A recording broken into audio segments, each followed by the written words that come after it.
22A నిషేధిత భూముల వ్యవహారాన్ని ఆసరాగా చేసుకుని దొంగ జీవోలు మెమోలతో రిజిస్ట్రేషన్లు చేయించాలని చూస్తే ఊరుకునేది లేదని రెవెన్యూ శాఖ మంత్రి పొంగులేటి శ్రీనివాసరెడ్డి హెచ్చరించారు. ప్రస్తుత ప్రభుత్వంలో ఇలాంటి అక్రమాలకు తావులేదని స్పష్టం చేశారు. ప్రభుత్వ ఆస్తులను కాపాడటమే తమ లక్ష్యమని పేర్కొన్న మంత్రి దొంగ పత్రాలతో రిజిస్ట్రేషన్ల కోసం ఒత్తిడి తెచ్చే వారిపై క్రిమినల్ కేసులు నమోదు చేసి చర్యలు తీసుకుంటామని తేల్చి చెప్పారు.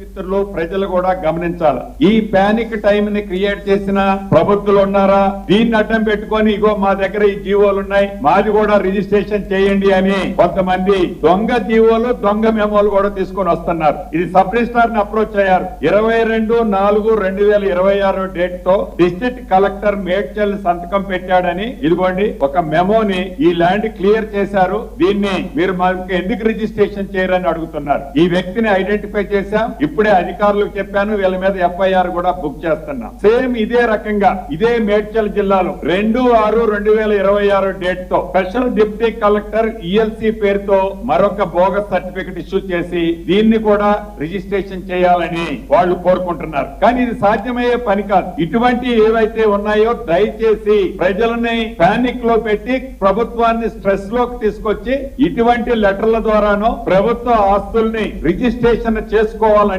అది సాధ్యమయ్యే పని కాదు. దయచేసి అటువంటి ఆలోచన డ్రాప్ కావాలని ఈ వేదిక ద్వారా ఇటువంటి ఆలోచన వ్యక్తులకి పదే పదే రిక్వెస్ట్ చేస్తున్నాను, గట్టిగా మందలిస్తున్నాను కూడా. ఈ ఇద్దరి మీద కూడా కేసు ఎఫ్ఐఆర్ బుక్ చేస్తాను.